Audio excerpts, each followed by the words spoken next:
I think it's a beautiful country. Մի քանի օր է Անդրեա Չիկալեզեն Հայաստանում է բացասրել է արժանանալ ջերմընդունելության ու տպավորվել Գյումրու մշակութային ոգեղենությամբ։ Իտալացի ջութակահարը այստեղ է Գյումրու պետական սիմֆոնիկ նվագախմբի հետ համատեղ համերգի շրջանակներում։ Be here to be today in Armenia invited to play Tchaikovsky violin concerto as soloist with Gyumri Symphonic Orchestra today in Yerevan, today in Gyumri and tomorrow in Yerevan.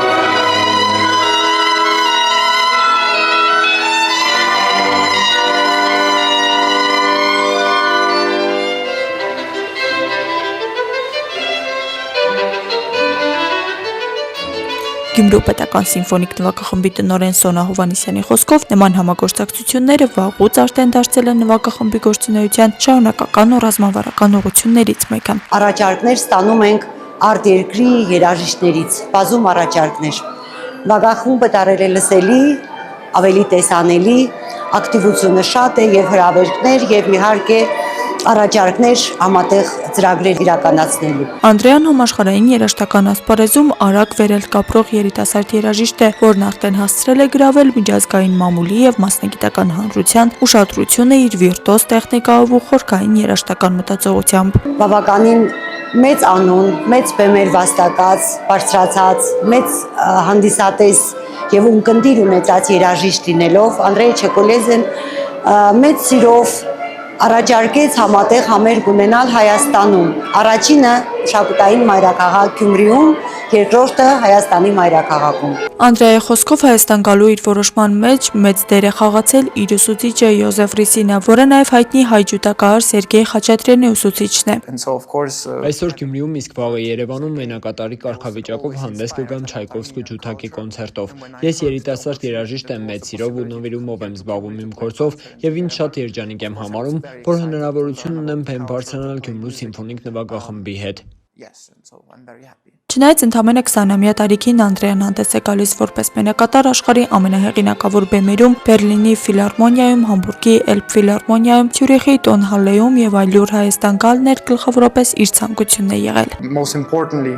I think that always in a country there is a Սերգեյին լսելով միշտ ոգեշնչվել եմ հայկական մշակույթով եւ երբ իմացա, որ հնարավորություն կա գալ Գյումրի եւ Երևան համերգներով հանդես գալու, մեծ ոգեվորությամբ ընդունեցի այն ավելի լավ ճանաչելու մշակույթը։ Թեև սա առաջին հանդիպումն է նվագախմբի հետ, սակայն արդեն իսկ ունենք փորձեր եւ կարող եմ ասել, որ բոլորը շատ ջերմ, առատաձեռն ու հաճելի մարդիկ են։ Ամենակարևորը ցանկացած երկրի իրական դիմագիծը նրա մարդիկ են։ Հայաստանում ես հանդիպել եմ ամենաջերմ սրտաբաց մարդկանց, աշխարհի լավագույն հյուրընկալներին։ Եղել եմ նվագախմբի որոշ երաժիշտների տանը, հրավիրվել եմ հրաշալի ռեստորաններ, համեղ ուտեստներով։ Առաջին իսկ օրից բոլորն այնպես են ընդունել, որ ինձ տանն եմ զգացել։ Որպես իտալացի, որտեղ մենք նույնպես փորձում ենք նույն ջերմությամբ վերաբերվել մարդկանց, դա շատ հուզիչ է ինձ համար, եւ ես անչափ շնորհակալ եմ այսպիսի ջերմ ընդունելության համար։ Իրեն համար նույնպես բացահայտում էր եւ Հայաստանը, եւ Գյումրին, եւ Գյումրու պետական սիմֆոնիկ նվագախումբը։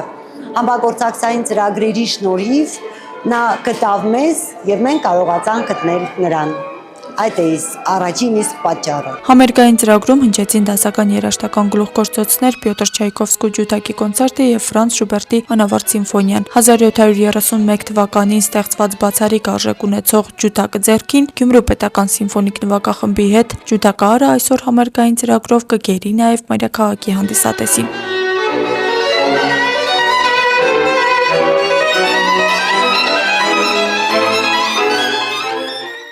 Աստղիկ Խաչատրյան, Խան Հովհաննիսյան, այսօր։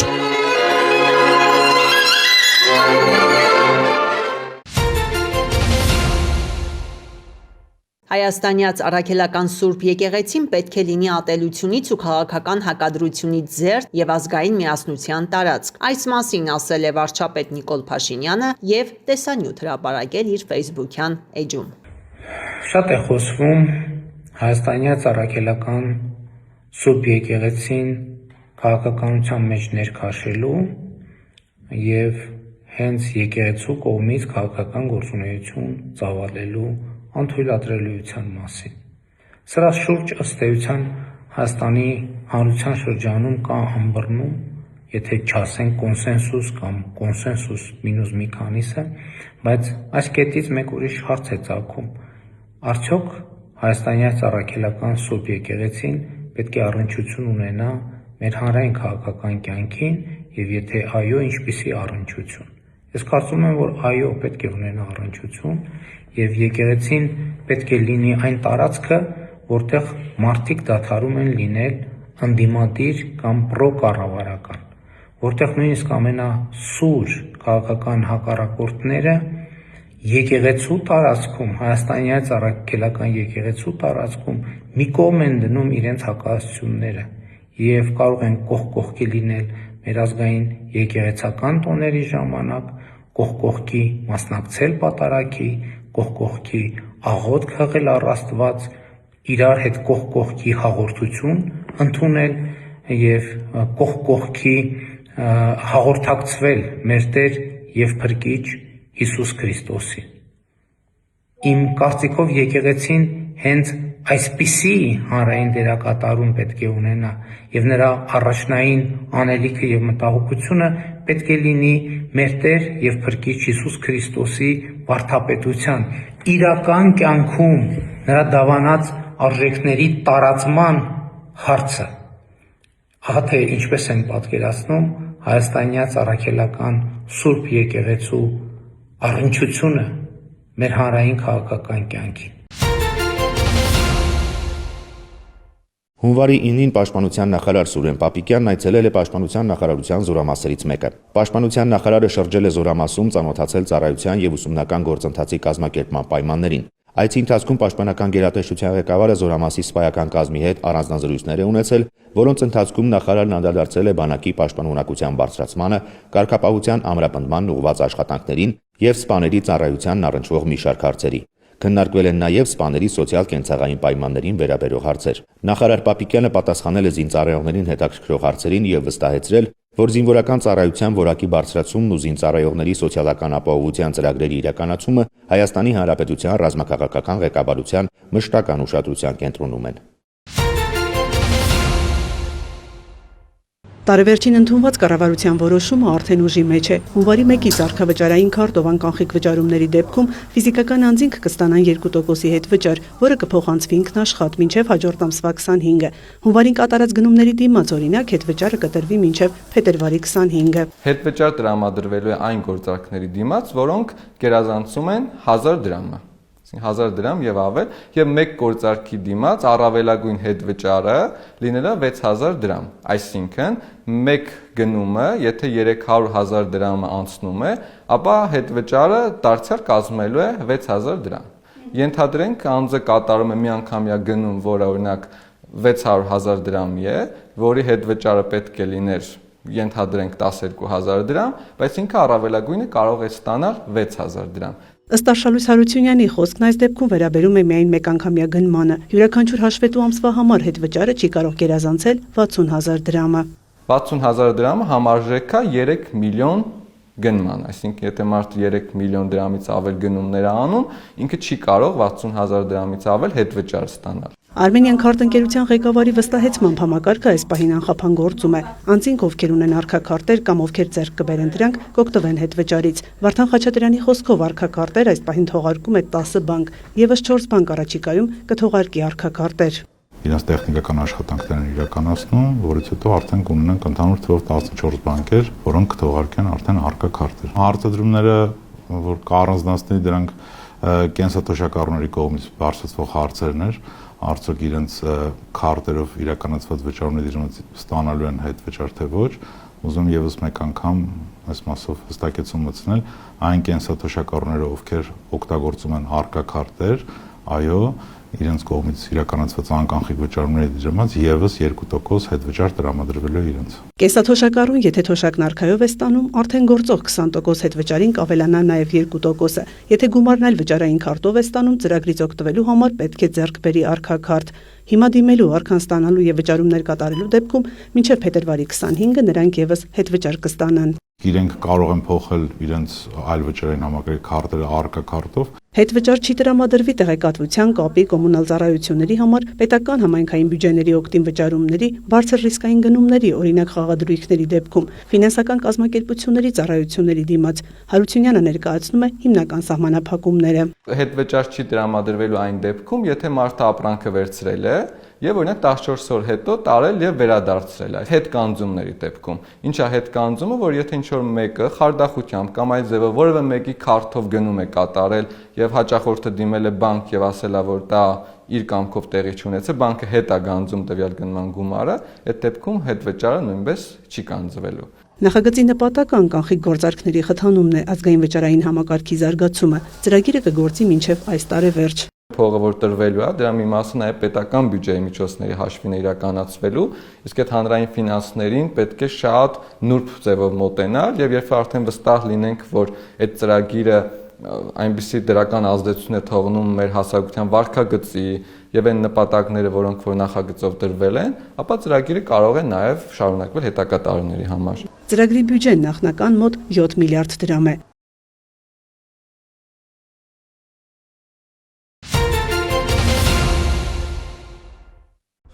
Գերմանիայի ԱԳՆ-ն ողջունել է մեկ ամսից էլ քիչ ժամանակում ադրբեջանական նավթամթերքի երկրորդ խմբականակի մատակարարումը Հայաստան։ Ուրախալի է տեսնել, որ կարևոր քայլեր են ձեռնարկվում տարածաշրջանում առևտրային հարաբերությունների կարգավորման ուղղությամբ, նշված է Գերմանիայի ԱԳՆ Արևելյան Եվրոպայի, Կովկասյան տարածաշրջանի եւ Կենտրոնական Ասիայի դեպարտամենտի հաղորդագրության մեջ։ Ավելի վաղ հայտարարվել էր, որ Ադրբեջանից Հայաստան է գալիս նավթամթերքի երկրորդ խմբականակը, էկոնոմիկայի նախարար Գևորգ Պապոյանի խոսքով այն ներառում է մի քանի հազար տոննա պրեմիում եւ ռեգուլար դասի բենզին, ինչպես նաեւ դիզելային վառելիք։ Իրանում ցույցերը շարունակվել են, հաղորդվում է, որ Քարաջի քաղաքապետարանում հրդեհ է բռնկվել, տարբեր քաղաքներում մզկիթներ են վնասվել, ծլմների տվյալով տուժել են հանրային եւ պետական այլ կառույցներ։ Իրանում բողոքի ակցիաները չեն դադարում արդեն մոտ 2 շաբաթ, ի սկզբանե ցույցերը բռնկվել էին ազգային արժույթի անկման եւ գնաճի պատճառով, սակայն այժմ ստացել են նաեւ հակակառավարական բնույթ։ Իրանի անվտանգության խորհրդից հայտնել են, որ հայտնաբերել են ակցիաների հիմնական կազմակերպիչներին, ոմանք արդեն ձերբակալվել են։ Ամբողջ երկրում հեռախոսային եւ ինտերնետ կապը սահմանափակվել է, հաղորդվում է, որ ցույցերի ընթացքում զոհերի թիվն արդեն հատում է 60-ը, այդ թվում քաղաքացիական անձինք եւ իրավապահներ։ Ձերբակալվածների թիվը գերազանցում է 2000-ը։ Թեհրանը երկրում անկարգություններ հրահրելու համար մեղադրել է Իսրայելին եւ Միացյալ Նահանգներին։ Ցույցերի ֆոնին ԱՄՆ պետքարտուղար Մարկո Ռուբիոն գրառում է կատարելի քսում նշելով. Վաշինգտոնն աջակցում է Իրանի խիզախ ժողովրդին։ ԱՄՆ նախագահ Դոնալդ Թրամփն էլ հայտարարել է, որ իրանական որոշ քաղաքներ անցել են ցուցարարների վերահսկողության տակ։ Նա նախազգուշացրել է, եթե ուժայինները սպանեն իրանցի ցուցարարներին, Միացյալ Նահանգները ցավոտ հարված կհասցնի Իսլամական Հանրապետությանը։ Սիրիական բանակն ավարտել է Հալեպի Շեյխ Մաքսուդ թաղամասում մաքրման գործողությունները, ինչը նշանակում է, որ կառավարական ուժերը վերահսկում են քաղաքի զգալի մասը, այդ թվում նախկինում քրդական ուժերի վերահսկած տարածքները, գրում են արևմտյան ԶԼՄ-ները։ Ավելի վաղ Սիրիայի պաշտպանության նախարարությունը հայտարարել էր, որ քրդերի հետ մի քանի օր տևած կատաղի բախումներից հետո Հալեպում հրադադար է հաստատվել։ Սիրիական կառավարական բանակի եւ քրդական ուժերի միջև բախումների ընթացքում զոհվել է առնվազն 21 մարդ։ Ակնկալվում էր, որ ըստ Սիրիայի նոր իշխանության հետ ձեռք բերված համաձայնության քրդական ուժերը պետք է ինտեգրվեն սիրիական բանակին մինչև 2025 թվականի վերջ, սակայն վերջին օրերին կողմերը միմյանց մեղադրել են գործարքը ձախողելու համար։ Միաժամանակ Սիրիայի նախագահ Ահմեդ Աշշարան ընդունել է Եվրոպական խորհրդի նախագահ Անտոնիո Կոշտային եւ Եվրոպական հանձնաժողովի նախագահ Ուրսուլա ֆոն դեր Լայենին։ Կողմերը քննարկել են հարաբերությունների վերականգնման գործընթացը։ Ընդգծվել է քաղաքական, տնտեսական, առևտրային, հումանիտար գործընկերության, Սիրիայում խաղաղության, ներառականության եւ հաշտեցման կարեւորությունը։ Նաև հաղորդվում է, որ Եվրամիությունը Սիրիային 722 միլիոն դոլարի դրամաշնորհ կտրամադրի երկրի վերակառուցման եւ մարդասիրական օգնության համար։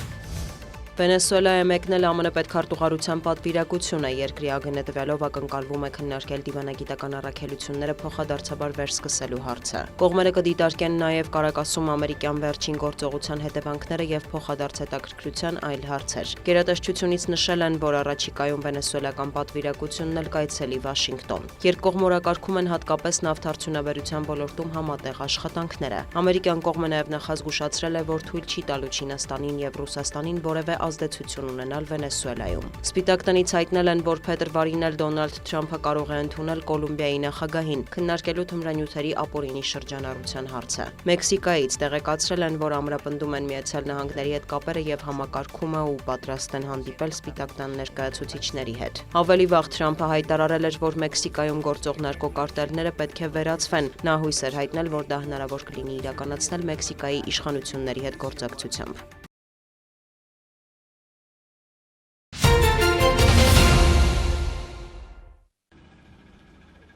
Տոնական օրերին Կապանի բժշկական կենտրոնի մանկաբարձագինեկոլոգիական բաժանմունքում լույս աշխարհ եկած 7 երեխաներից մեկն է Մարիամի երկրորդ դուստրը։ Մի փոքր վաղ է ծնվել, 2 կիլոգրամ 400 գրամով աղջնակը ամանորի սպասված նվերներից է։ Հունվարի 4-ին եմ ծննդաբերել, երկրորդ բալիկս է, Ադելը, մի քիչ քաշը փոքր է, որպես մայր խորհուրդ եմ տալիս բոլոր մայրերին միշտ ուրախ լինեն, առողջ լինեն, զվարթ լինեն, իրենց բալիկներին միշտ ժպիտով դիմավորեն։ Բոլորն էլ ինքնուրույն ծննդաբերել են, կեսարաններ չենք ունեցել, դե փառք Աստծո, ձգտում ենք կեսարաններ մաքսիմալ չանենք։ Դե բոլորը բավարար վիճակում են, որոշ կանայք դուրս են գրվել, մնացածը այսօր վաղը դուրս կգրվեն։ Չնայած որ Մեղրիում նախորդ տարվա ծնունդների թիվը 10-ով ավելի է, 63 երեխա այնուամենայնիվ նոր տարին այստեղ մեկնարկել է 1 նորածինով։ Սիսիանում այս օրերին 6 փոքրիկ է ծնվել։ Իսկ Ահագորիսում վերջին 1 շաբաթում լույս աշխարհ է եկել 4 երեխա, թեև 417 նորածիններով, մարզում 2025-ին առաջատարն են եղել։ Կապանում լույս աշխարհ եկած 357 փոքրիկից 173-ը տղա է, 184-ը աղջիկ։ Նրանցից 108-ը կեսարյան հատումով է ծնվել։ Բաժանմունքի ղեկավարի խոսքով զույգեր, գերքաշով երեխաներ այստեղ չեն եղել, բայց փոխարենը 3-րդ եւ 4-րդ զավակ ունեցողների թիվն է ավելացել։ Կան կանայք, ովքեր որ եթե նախկինում 40 կամ ավել ձգտում էին չունենան, այս տարվա ընթացքում եղել են կանայք, ովքեր որ 39, 40, 42, օրինակ 2 օր առաջ կինածննդաբերել 43 տարեկանում։ 25 թվի կեսից սկսած այստեղ կատարվում է նաև լապարասկոպիկ գինեկոլոգիական վիրահատություններ, որ այսպես ասած նորամուծություն է։ Դե բավականին հոսք կա, դիմելիություն կա, ինչքան կանայք ավելի տեղեկացված կլինեն, կարծում եմ կշատանա հոսքը։ Հանրապետությունում ծնելիության մակարդակի նվազման պայմաններում մարզում եւս արձանագրվել են նույն պատկերը, ցավոք տեղի բուժհաստատություններում էլ անցյալ տարի ավելի քիչ ծնունդ է գրանցվել նախորդների համեմատ։ Սյունիքում 2025-ին լույս աշխարհ է եկել 961 երեխա։ Վիճակագրական կոմիտեի հրապարակած տվյալներով 2025-ի հունվար-սեպտեմբերին Հայաստանում ծնվել է 23698 փոքրիկ, մինչդեռ 2024-ին այդ ցուցանիշը կազմել էր 24942։ Նորածիններին տրվող ամենատարածված անունների ցանկը շարունակում են գլխավորել Նարեն եւ Դավիթը։ Նարե Խաչատրյան, Ռոբերտ Օհանջանյան, Սյունիք լուրեր։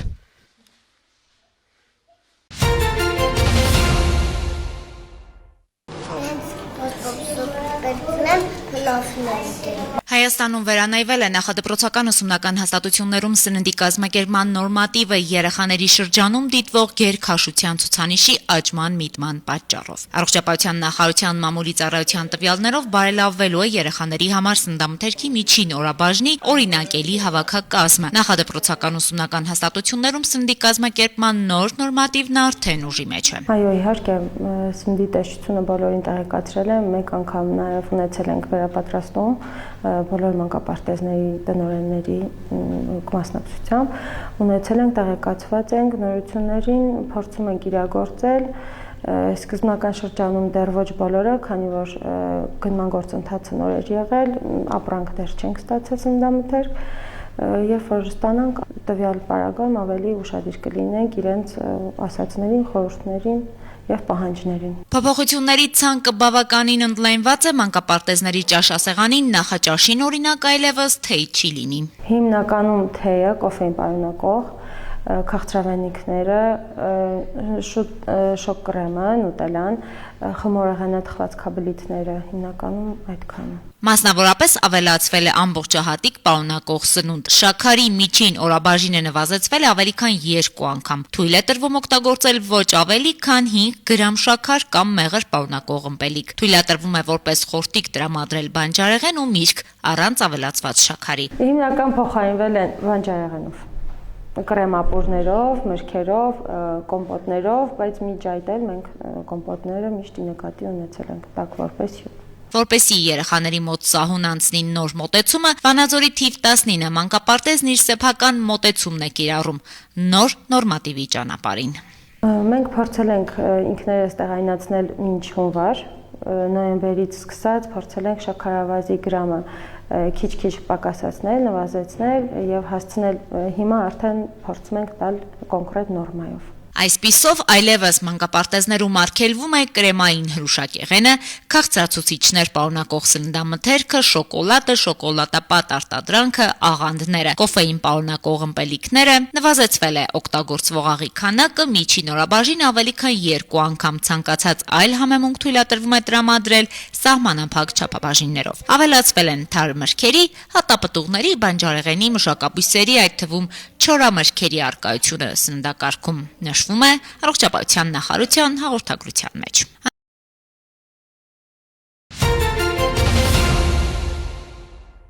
Հայաստանի Հանրապետության պետական եկամուտների կոմիտեն շարունակական քայլեր է ձեռնարկում ստվերային տնտեսության նվազեցման, հարկերից խուսափելու դեպքերի կանխարգելման եւ մաքսային իրավախախտումների բացահայտման ուղղությամբ։ Օրերս Իրանի Իսլամական Հանրապետությունից ագարակ սահմանային անցակետ է ժամանել մարդատար տրանսպորտային միջոցներ տեղափոխող 2 ավտոքարշակ։ Ազգային անվտանգության ծառայության սահմանապահ զորքերից ստացված օպերատիվ տեղեկությունների համաձայն ագարակ անցման կետի մաքսային ծառայողներն իրականացրել են տրանսպորտային միջոցների զննություն։ Արդյունքում ավտոքարշակների վրա տեղադրված մեքենաների սրահներից դուրս է բերվել չհայտարարագրված հայկական արտադրության ծխախոտային արտադրանքի խոշոր խմբականակ 7000 տուփ ծխախոտ։ Դեպքի առնչությամբ մաքսային կարգավորման մասին Հայաստանի Հանրապետության օրենքի 316-րդ հոդվածի համաձայն կազմվել է մաքսային կանոնների խախտման վերաբերյալ արձանագրություն։ Պետական եկամուտների կոմիտեն հորդորում է զերծ մնալ Հայաստանի Հանրապետության սահմանով ապօրինի կերպով ապրանքների տեղափոխումից։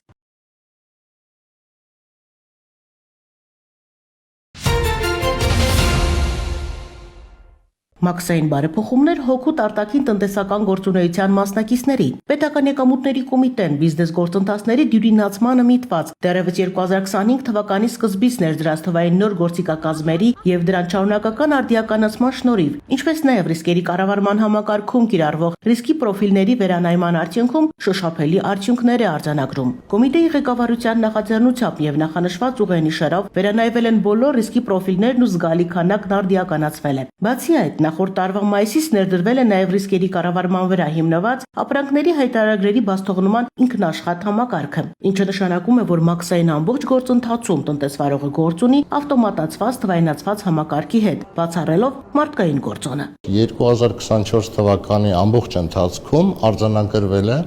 ապրանքների հայտարարագրերի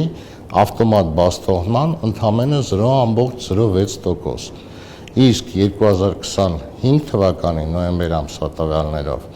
ավտոմատ բացթողնման տոկոսը կազմում է գրեթե 8% եւ հատկանշական է, որ դեկտեմբեր ամսվա տվյալներով այն արդեն իսկ կազմում է 8.15%։ Այսինքն ապրանքների հայտարարագրերի 8.15%-ը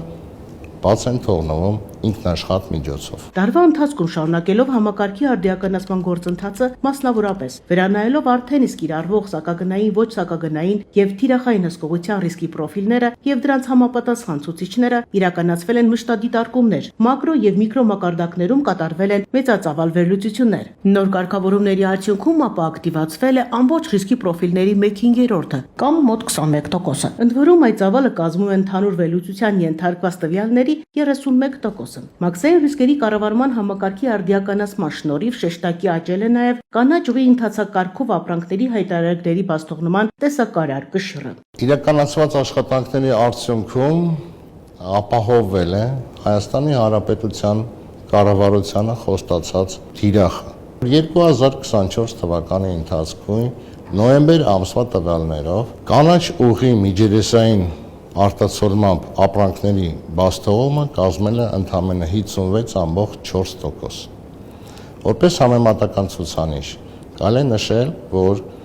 2025 թվականի նոյեմբեր ամսվա տվյալներով այն արդեն կազմել է 70.2%։ Արձանագրված աճին զուգահեռ զգալի նվազել է նաև դեղին ուղի եւ կարմիր ուղի ընթացակարգերով ապրանքների հայտարարագրերի բացթողումների քանակը։ Ռիսկերի կառավարման համակարգում տարեսկզբից մեկնարկած աշխատանքներն ավարտվել են նոյեմբերին։ Հատկանշական է, որ դեկտեմբերի ցուցանիշները եւս առաջանցիկ են։ 2025 թվականի դեկտեմբեր ամսվա տվյալներով կանաչ ուղի միջերեսային արտացոլմամբ ապրանքների բացթողումը կազմում է շուրջ 73%։ Այլ կերպ ասած, այն աճել է 2024 թվականի համեմատ շուրջ 16.06 տոկոսային կետով։ Արագացված մաքսային ընթացակարգեր, արդիականացված ռիսկերի կառավարման համակարգ եւ ժամանակի խնայում բիզնեսի համար ապրանքների հայտարարագրերի զգալի մասն անցնում է կանաչ ուղի միջերեսային արտացոլման եւ ավտոմատ բաստողնման ընթացակարգերով։ Երևան քաղաքի գնդի առաջին գումարտակի 3-րդ վաշտի պարեկները հունվարի 6-ին Խորենացու փողոցում հայտնաբերել, ապօրինի զենք զինամթերք պահելու եւ խուլիգանության կասկածանքով ձերբակալել եւ համայնքային ոստիկանության Էրեբուն ու բաժին են տեղափոխել 33-ամյա մի կնոջ։ Պարզվել է, որ նա հունվարի 1-ին կեսգիշերն անց կոպիտ կերպով խախտելով հասարակական կարգը 24-ամյա երիտասարդին պատկանող գազային ատրճանակից կրակոցներ է արձակել, ապա իր այդ գործողությունը տեղադրել սոցիալական ցանցում։ Գազային ատրճանակը հայտնաբերվել է, կազմված փաստաթղթերը ներկայացվել են նախաքննական մարմին։